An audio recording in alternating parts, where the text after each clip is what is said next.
रात का दूसरा पहर अभी अभी शुरू हुआ था। आसमान गहरा और शांत था, जैसे सारी दुनिया नींद की चादर ओढ़कर सो चुकी हो। तभी मेन गेट से एक कार धीरे धीरे अंदर आई। हेडलाइट की हल्की रोशनी ने कुछ पल के लिए आंगन को चमका दिया और फिर सब कुछ फिर से शांत हो गया। कार पार्क करके वह भारी कदमों से नीचे उतरा। उसके चेहरे पर थकान साफ दिखाई दे रही थी। पूरे एक हफ्ते बाद वह घर लौटा था, और वह भी बिना किसी को बताए। असल में उसका इरादा सुबह आने का था, ताकि सब लोग जागे हुए मिले। लेकिन जैसे ही उसे अचानक फुर्सत मिली और घर की याद ने दिल को कसकर पकड़ लिया, उसने बिना देर किए गाड़ी घुमा दी। उसके मन में बस एक ही ख्याल था, सुबह का नाश्ता वह अपने परिवार के साथ करेगा। घर से दूर रहना उसके लिए हमेशा मुश्किल रहा था। काम की वजह से बाहर जाना पड़ता, जिम्मेदारियां उसे रोक लेती, लेकिन उसका दिल कभी भी पूरी तरह वहां नहीं रुकता था। हर खाली पल में उसे घर की याद आती, माँ की आवाज, सुबह की चाय की खुशबू और खाने की मेज पर सबका साथ बैठना। आज भी वही खिंचाव उसे आधी रात में यहाँ ले आया था। जैसे ही वह घर के अंदर दाखिल हुआ, उसे महसूस हो गया कि सब लोग गहरी नींद में होंगे। उसने सोचा अब सुबह ही सबको सरप्राइज देगा। माँ जब उसे अचानक सामने देखेगी तो कितनी खुश होगी। ये सोचकर उसके होठों पर हल्की मुस्कान आ गई। अचानक शरीर ने साथ देना जैसे छोड़ दिया हो। सिर में हल्का दर्द था, आंखों में जलन थी और कंधों पर थकान का बोझ साफ महसूस हो रहा था। उसे लगा कि अगर अभी एक कप गर्म चाय मिल जाए तो थोड़ी राहत मिल सकती है। चाय पीकर वह आराम से अपने कमरे में जाएगा और शायद नींद भी आ जाएगी। उसने अपनी शर्ट के ऊपर के 2 बटन खोले, गहरी सांस ली और लॉन्च में रखे सोफे पर जाकर बैठ गया। उसने लाइट ऑन नहीं की। घर का सन्नाटा उसे अच्छा भी लग रहा था और थोड़ा अजीब भी। हर तरफ शांति थी, जैसे दीवारें भी सो रही हों। उसने सोफे की पीठ से सिर टिकाया, आंखें बंद की और उंगलियां अपने बालों में फेरने लगा। उसके दिमाग में सुबह का दृश्य घूम रहा था। नाश्ते की मेज, माँ का चौंकना, शायद उनकी आंखों में खुशी के आंसू और फिर ढेर सारी बातें। इसी सोच में उसका मन थोड़ा हल्का हो गया। थकान के बीच उसे हल्की सी झपकी आ गई। वह गहरी नींद में नहीं था, बस शरीर को आराम दे रहा था। उसने अपने पैर सामने रखी टेबल पर फैला दिए। समय कितनी तेजी से गुजर गया उसे अंदाजा ही नहीं हुआ। तभी अचानक उसके कानों ने एक हल्की सी आवाज पकड़ी, जैसे कुछ खिसका हो या गिरा हो। उसका दिमाग तुरंत सतर्क हो गया। वह झटके से पूरी तरह तो नहीं उठा, लेकिन आंखें खोल ली। घर में कोई पालतू जानवर नहीं था और दरवाजा भी उसने खुद अच्छे से बंद किया था। बाहर से किसी के आने का सवाल ही नहीं था। उसकी नौकरी ने उसे ऐसी आदत दे दी थी कि छोटी से छोटी आहट भी उसे चौंका देती थी।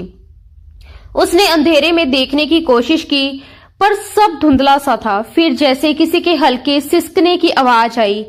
अब वह पूरी तरह जाग गया। आवाज लॉन से जुड़े किचन की तरफ से आ रही थी। वह धीरे धीरे बहुत संभलकर उधर बढ़ा। उसके कदमों की आहट बहुत हल्की थी, लेकिन शायद सामने वाले ने भी उसे महसूस कर लिया था, क्योंकि जैसे किसी ने जल्दी से छुपने की कोशिश की हो। उसका दिल थोड़ा तेज धड़कने लगा। उसने धीमी मगर साफ आवाज में पूछा, कौन है? उसकी आवाज में सख्ती नहीं थी, बल्कि एक सावधानी थी। उसे लगा अगर घर का कोई सदस्य है तो शायद उसे अचानक देखकर घबरा गया हो। उसने हाथ बढ़ाकर लाइट ऑन कर दी। रोशनी फैलते ही किचन साफ दिखाई देने लगा। सब कुछ सामान्य लग रहा था, लेकिन उसे यकीन था कि कोई यहाँ मौजूद है। उसकी नजरें टेबल की तरफ गई। उसने महसूस किया कि कोई उसके पीछे छुपा है। वह थोड़ा आगे बढ़ा और फिर बोला, कौन है टेबल के पीछे? कुछ पल की चुप्पी छा गई। फिर वह खुद टेबल के पास पहुंचा और झुककर देखा। सामने का दृश्य देखकर उसकी आंखें हैरानी से फैल गई। टेबल के पीछे एक कोने में मायरा बैठी थी। वह बिल्कुल डरी हुई हिरनी की तरह कांप रही थी। उसके हाथ में एक प्लेट थी और उसका मुंह भरा हुआ था, जैसे वह जल्दी जल्दी में खाना खा रही हो। उसे सामने देखकर वह और घबरा गई। उसने हड़बड़ाहट में प्लेट जमीन पर रख दी। हाशिम को बिल्कुल उम्मीद नहीं थी कि वह इस समय यहाँ मिलेगा। सच तो ये था कि कुछ पल के लिए वह ये भी भूल गया था कि अब मायरा इसी घर का हिस्सा है और यहीं रहती है। उसने नीचे रखी प्लेट में झांक कर देखा, उसमें ठंडे चावल थे। मायरा के हाथ कांप रहे थे, उसके सिर पर दुपट्टा नहीं था, बाल बिखरे हुए थे और चेहरा डरा हुआ था। वह समझ नहीं पा रहा था कि वह इतनी डरी क्यों है। उसने थोड़ा गंभीर बनते हुए कहा, क्या तुम खाना चोरी करने पर इतनी डरी हुई हो? वह उसके सामने बैठ गया। वह उसे हल्का सा छेड़ना चाहता था, माहौल हल्का करना चाहता था, लेकिन उसकी बात का उल्टा असर हुआ। मायरा ने अपना निचला होठ बाहर निकाला, जैसे खुद को रोने से रोकने की कोशिश कर रही हो, लेकिन अगले ही पल उसने अपने मुंह पर हाथ रखा और जोर जोर से रोने लगी। हाशिम पूरी तरह घबरा गया। उसने कभी नहीं सोचा था कि वह यूं टूटकर रो पड़ेगी।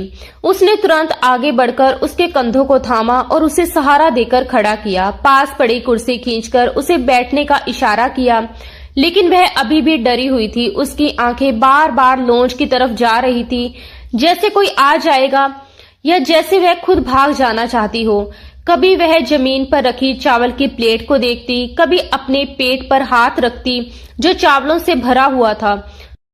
उसके चेहरे पर डर, शर्म और बेचैनी सब एक साथ साफ दिखाई दे रहे थे। बार बार लॉन्च की तरफ देखते हुए वह शायद यहाँ से भाग जाना चाह रही थी और कभी कभी पलटकर चावलों से भरी हुई प्लेट को भी देख रही थी। रात की खामोशी अब भी वैसी ही थी, लेकिन किचन के उस छोटे से कोने में माहौल बदल चुका था।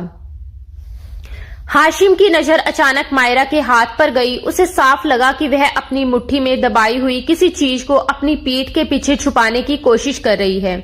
उसका हाथ अजीब तरह से मुड़ा हुआ था, जैसे वह डर रही हो कि अगर वह चीज दिख गई तो कोई बहुत बड़ा राज खुल जाएगा। हाशिम कुछ पल उसे देखता रह गया। उसके सामने बैठी ये वही लड़की नहीं लग रही थी जिसे वह कुछ दिन पहले इस घर में छोड़कर गया था। उसके चेहरे की मासूमियत अब डर से ढक गई थी। उसकी आंखों में भरोसे की जगह घबराहट थी। वह सच में बहुत हैरान था। उसके दिमाग में सवाल ही सवाल घूम रहे थे। आखिर ये सब क्या हो रहा है?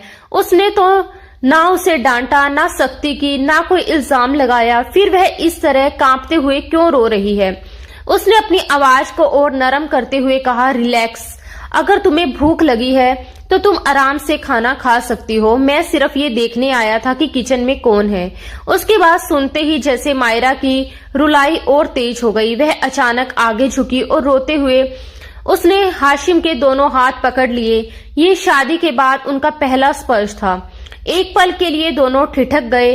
हाशिम ने उसके हाथों की नरम कांपती हुई पकड़ को महसूस किया। उसके हाथ ठंडे थे, जैसे डर ने उनमें से सारी गर्मी छीन ली हो। वह उसकी आंखों में देखने लगा। मायरा ने टूटती हुई आवाज में कहा, मुझे बहुत भूख लगी थी, प्लीज अपनी मम्मी को मत बताइएगा कि मैं खाना निकाल कर खा रही थी। हाशिम के लिए ये बात किसी सदमे से कम नहीं थी। वह उसे अविश्वास से देखता रह गया। वह कैसी बातें कर रही थी? खाना निकाल कर खाने पर माँ उसे क्या कहेगी? क्या सच में वह लड़की इतनी डरी हुई है? एक पल को उसे लगा शायद डर ने उसका दिमाग उलझा दिया है। उसने अपने हाथ सख्ती से पीछे खींच लिए और थोड़ा कठोर स्वर में बोला, बंद करो ये ड्रामा। उसकी आवाज सुनते ही मायरा सहमकर पीछे हट गई। उसकी आंखें और फैल गई। तुमने कोई गुनाह नहीं किया है कि मम्मी तुम्हें सजा देगी। बस खाना निकाला है, इसमें क्या बड़ी बात है? वह अब भी बिना दुपट्टे के उसके सामने बैठी थी। उसका चेहरा पसीने से भीगा हुआ था। समझ नहीं आ रहा था कि ये गर्मी का असर है या डर का। उसके माथे पर पसीने की बूंदें चमक रही थी। उसका नरम कुर्ता उसके शरीर से चिपक गया था, जिससे उसकी हालत और भी कमजोर लग रही थी।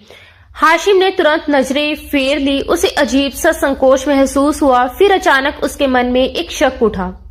उसने भौहें संगोड़ते हुए कहा, एक मिनट, कहीं तुम सच में कुछ चुराने तो नहीं आई थी? ये क्या है तुम्हारे हाथ में जो तुमने मुट्ठी में छुपा रखा है? दिखाओ मुझे। इस बार मायरा का चेहरा और ज्यादा पीला पड़ गया। उसकी सांस जैसे गले में अटक गई। उसने जल्दी से हाथ और पीछे कर लिया। कुछ भी तो नहीं है, उसने बहुत धीमी आवाज में कहा, लेकिन हाशिम से उसकी ये हरकत छुपी नहीं रही। उसने आगे बढ़कर उसका हाथ मजबूती से पकड़ लिया और अपने सामने खींच लिया। उसकी मुट्ठी कसकर बंद थी। खोलो इसे। मायरा की आंखों से आंसू लगातार बह रहे थे।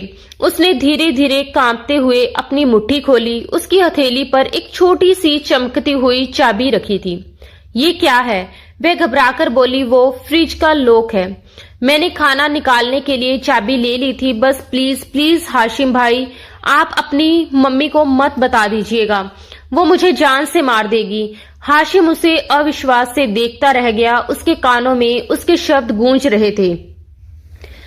किसने किया फ्रिज लॉक? और क्या तुमने डिनर नहीं किया था? उसने झुककर पूछा। मायरा ने धीरे से सिर हिला दिया। नहीं। क्यों? उसकी आवाज अब और धीमी हो गई। मुझसे जग टूट गया था। सजा के तौर पर आपकी मम्मी ने खाना बंद कर दिया। मैंने दोपहर में भी कुछ नहीं खाया। वो फ्रिज लॉक कर देती है। रहमान बुआ ने बताया था कि चाबी यहाँ होगी। मैं सिर्फ खाना लेने आई थी। उसकी हालत सच में खराब लग रही थी।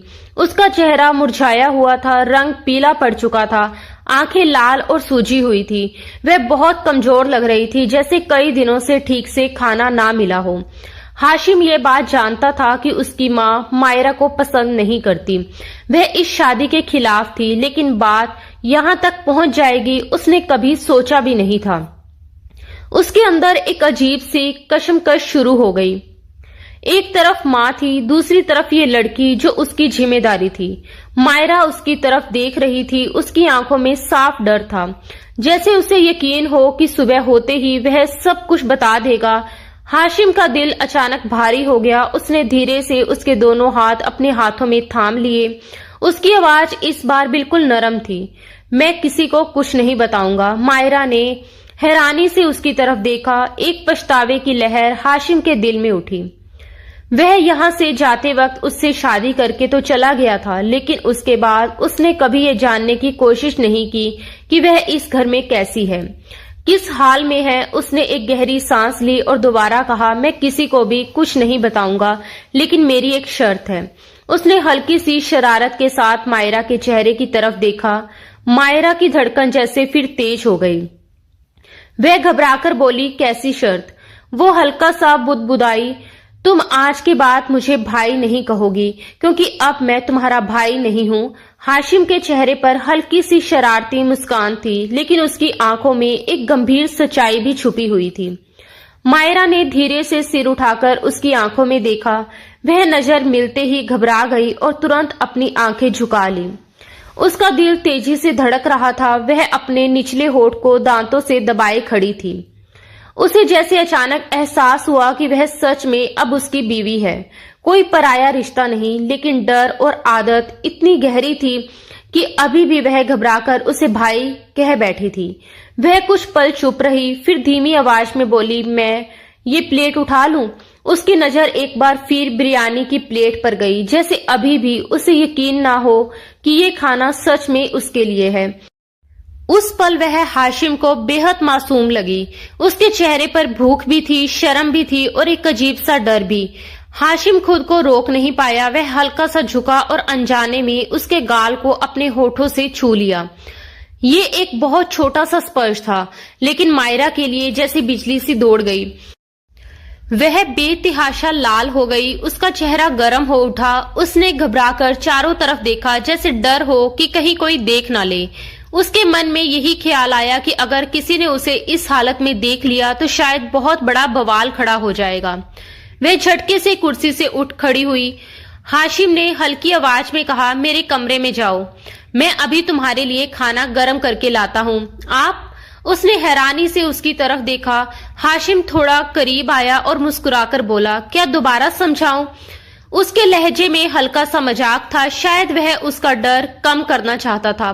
मायरा कुछ समझ नहीं पाई, बस चुपचाप पलटी और तेज कदमों से कमरे की तरफ चली गई। हाशिम के होठों पर हल्की सी मुस्कान आई, लेकिन अगले ही पल वह गायब हो गई। उसके दिल में एक अजीब सा एहसास जाग रहा था। वह मासूम सी लड़की जो कुछ दिन पहले इस घर में आई थी, अब उसकी बीवी थी और उसकी माँ उसके साथ ऐसा व्यवहार कर रही थी। उसके मन में सवाल उठे, पापा कहाँ है? क्या उन्हें इन सब के बारे में कुछ पता नहीं? क्या उन्हें अंदाजा भी है कि इस घर में क्या हो रहा है? किचन में खड़े होकर उसने बिरयानी ओवन में गर्म करने रख दी, साथ ही चाय का पानी भी चढ़ा दिया। अगर वह उसके लिए खाना लेकर जा रहा है तो अपने लिए चाय भी बना लेगा।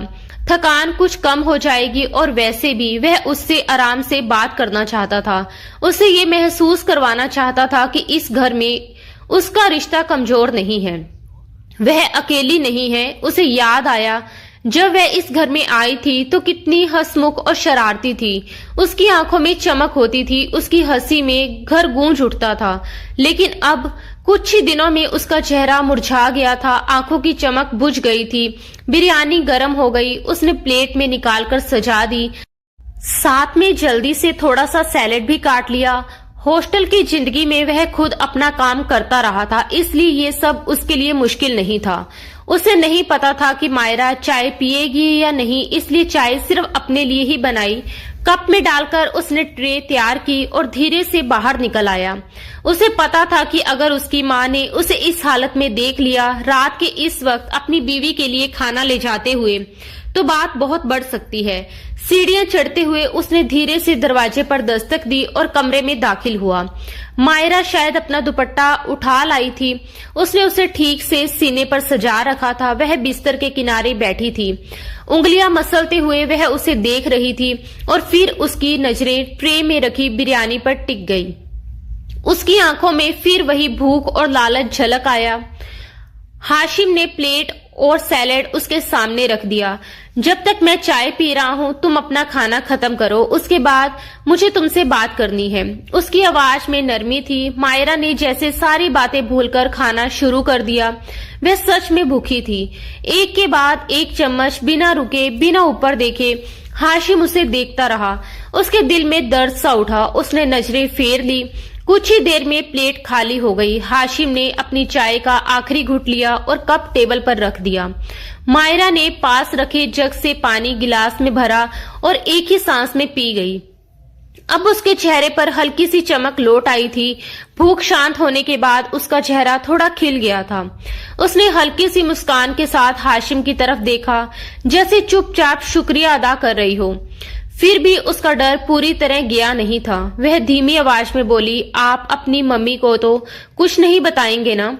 हाशिम ने उसे गौर से देखा और हल्के से कहा, सोचा जाएगा, लेकिन उससे पहले जो कुछ मैं तुमसे पूछूंगा वो तुम मुझे सच सच बताओगी।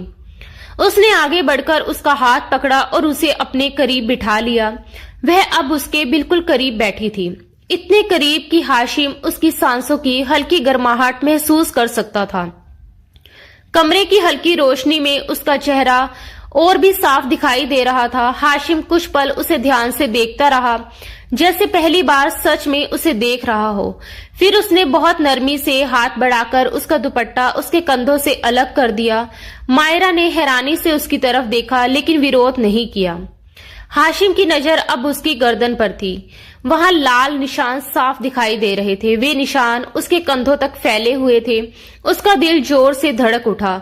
उसने बहुत संभलकर उसकी कमीज का गला थोड़ा सा हटाया ताकि ठीक से देख सके। मायरा का चेहरा शर्म और घबराहट से लाल हो गया। वह अपने होठों को दांतों से दबाए खामोश बैठी रही। ये सारे निशान, क्या तुम मुझे बताओगी कि ये कैसे हुए? उसकी आवाज में सख्ती नहीं थी, सिर्फ चिंता थी।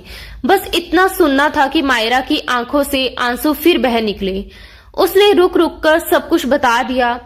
हाशिम के घर से जाने के बाद कैसे हाजरा उस पर गुस्सा निकालती रही, कैसे हर छोटी गलती पर उसे ताने दिए जाते, कैसे उसे मनहूस कहा जाता, कैसे बार बार उसे ये महसूस करवाया जाता कि वह इस घर पर बोझ है जिसे जबरदस्ती थोप दिया गया है। वह बोलती रही, रोती रही। हाशिम चुपचाप सुनता रहा। उसके अंदर गुस्सा भी उठ रहा था और दुख भी। मायरा चाहकर भी वह शब्द नहीं दोहरा सकी जो रोज उसके सामने कहे जाते थे। वह अपमान इतने गहरे थे कि उन्हें बोलना भी उसके लिए मुश्किल था। अचानक हाशिम ने उसे अपनी बाहों में खींच लिया। चुप, बस एकदम चुप। उसकी आवाज भर्रा गई। I am sorry. उसका दिल तेज धड़क रहा था। वह सोच भी नहीं सकता था कि उसने इतनी तकलीफ झेली है, वह भी सिर्फ बेवजह की नफरत के कारण। घर की नौकरानी रहमन को उस पर तरस आता था, लेकिन वह भी बेबस थी। हाशिम ने बहुत धीरे से उसके जख्मों पर होठ रख दिए, जैसे दर्द को कम करना चाहता हो। मायरा सहर गई। उसके लिए ये सब नया था, ये अपनापन, ये चिंता, ये छूने का एहसास जिसमें सख्ती नहीं बल्कि सुरक्षा थी। हाशिम उसे अपने ओर करीब करता गया। वह उसे ये एहसास दिलाना चाहता था कि अब वह अकेली नहीं है। अगर उसने उसकी जिम्मेदारी ली है तो अब वह पीछे नहीं हटेगा। लेकिन जैसे ही उसकी नजदीकियां बढ़ी, मायरा ने घबराकर उसकी शर्ट को मुट्ठी में पकड़ लिया। उसके मन में डर था, अगर किसी ने देख लिया तो, अगर उसकी माँ ने कुछ गलत समझ लिया तो वह फिर वही अपमान नहीं सह सकती थी। हाशिम ने उसकी आंखों में डर पढ़ लिया। उसने बिना कुछ कहे उसे अपने साथ उठाया और अलमारी से ढीली सी शर्ट और ट्राउजर निकालकर उसके हाथ में दे दिया। जाओ, ये पहन कर आओ। वह हैरानी से उसे देखने लगी। जाओगी या मैं खुद पहना दूं? उसने हल्की सी आंख दिखाई। मायरा जल्दी से कपड़े लेकर चेंजिंग रूम में चली गई। वह शर्ट हाशिम की थी। जब वह पहनकर बाहर आई तो उसका दुबला पतला शरीर उस ढीली शर्ट में जैसे खो गया था। ट्राउजर उसे मोड़कर पकड़नी पड़ रही थी। हाशिम ने उसे वहीं खड़े रहने का इशारा किया, फिर उसे अपने साथ आईने के सामने ले आया। फर्स्ट एड बॉक्स निकालकर उसने बहुत सावधानी से उसकी गर्दन पर क्रीम लगानी शुरू की।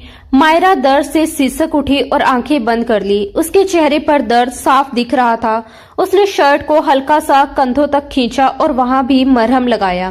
फिर उसकी हथेलियों को अपने हाथों में लिया। आईने में दोनों की परछाई साफ दिखाई दे रही थी। उसने उसके बालों को क्लचर से आजाद कर दिया। बाल कंधों पर बिखर गए। हेयर ब्रश से वह धीरे धीरे उन्हें सुलझाने लगा। इस घर में तुम्हारे साथ जो भी हुआ उसके लिए मैं माफी मांगता हूँ, उसने धीरे से कहा। लेकिन याद रखना, ये घर जितना बाकी सबका है उतना ही तुम्हारा भी है। ये तुम्हारे शोहर का घर है। आज के बाद तुम यहाँ डर कर नहीं रहोगी। ये कहते हुए उसने झुककर उसे अपनी बाहों में उठा लिया और बेड पर अपने करीब लिटा दिया। मायरा अभी भी झिझक रही थी, लेकिन उसके स्पर्श में भरोसा था। धीरे धीरे उसकी सांसें शांत होने लगी। उसने आंखें बंद कर ली। शायद इस घर में आने के बाद पहली बार उसे सुकून मिला था। ये सच था कि हाशिम ने उससे शादी प्यार में नहीं की थी, लेकिन ये भी सच था कि उसके दिल में उसके लिए नफरत नहीं थी। वह उसकी इज्जत करता था, उसे अपना हक समझता था और वह जानता था कि उसे किस तरह संभालना है। वह उसके बालों में उंगलियां फेरता रहा जब तक कि वह गहरी नींद में नहीं चली गई। उसके सो जाने के बाद भी वह देर तक उसका चेहरा देखता रहा। उसकी बड़ी बड़ी आंखें, छोटे गुलाबी होठ और होठों के किनारे पर चमकता छोटा सा तिल, वह सच में बहुत खूबसूरत थी, बिल्कुल उसकी बुआ की तरह। उसे अपनी बुआ याद आ गई। वह भी इतनी ही मासूम और खूबसूरत थी जब तक कि उन्हें गलत लोगों के हवाले नहीं कर दिया गया। उस दिन उसने कसम खाई थी कि वह इस लड़की को कभी गलत हाथों में नहीं जाने देगा। उसने झुककर मायरा को फिर से अपनी बाहों में उठाया और उसे उसके कमरे में ले आया। वह नहीं चाहता था कि सुबह वह उसके कमरे से निकलती दिखे और घर में तूफान खड़ा हो जाए। उसकी बीवी की इज्जत उसके लिए सबसे ज्यादा जरूरी थी। अब आगे क्या करना है ये वह तय कर चुका था, लेकिन जिंदगी हमेशा सीधी राह नहीं देती। वह नहीं जानता था कि आने वाले दिनों में कौन से मोड़ उनके रिश्ते की बुनियाद को हिलाने वाले हैं। फिलहाल वह रात उसके लिए बेहद हसीन और सुकून भरी थी। सुबह काफी देर तक मायरा गहरी नींद में सोती रही। रात की थकान, रोना, डर और फिर अचानक मिला सुकून, इन सब ने उसे ऐसी नींद दी थी जैसे उसे इस घर में आने के बाद कभी नहीं मिली थी। तभी दरवाजे पर हल्की हल्की दस्तक हुई। बीबी जी, रहीमन की आवाज आई। मायरा घबराकर उठ बैठी। कुछ पल उसे समझ ही नहीं आया कि वह कहाँ है। फिर जैसे ही उसकी नजर अपने कपड़ों पर गई, हाशिम की ढीली शर्ट और ट्राउजर, उसके होठों पर हल्की सी शर्मीली मुस्कान आ गई। यानी वह उसे यहाँ छोड़कर गया था और वह इतनी गहरी नींद में थी उसे पता ही नहीं चला कब वह आया और कब गया। वह जल्दी से उठी, फ्रेश हुई, अपने कपड़े बदले और नीचे आ गई। सुबह का वक्त घर में हमेशा काम से भरा होता था। रहीमन बुआ पहले से ही किचन में थी। मायरा रोज की तरह उसके साथ मिलकर नाश्ता तैयार करवाने लगी। रहीमन इस घर की बहुत ही पुरानी नौकरानी थी। उसने हाशिम को बचपन से बड़ा होते देखा था। हाशिम के पापा सुबह सुबह ही जमीन के काम से निकल जाते थे। गांव में उनकी काफी जमीनें थी और वह खुद सब देखना पसंद करते थे। दिन भर बाहर रहते, दोपहर में थोड़ी देर के लिए घर आते और फिर रात को ही ठीक से बैठ पाते।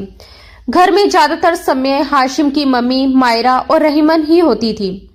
मायरा ने नाश्ता टेबल पर सजा दिया। थोड़ी ही देर में हाशिम के मम्मी पापा बाहर आ गए। उसी समय सीढ़ियों से उतरता हुआ हाशिम भी नीचे आया। उसकी मां उसे देखकर चौंक गई। उन्हें तो पता ही नहीं था कि वह रात में घर आ चुका है। हाशिम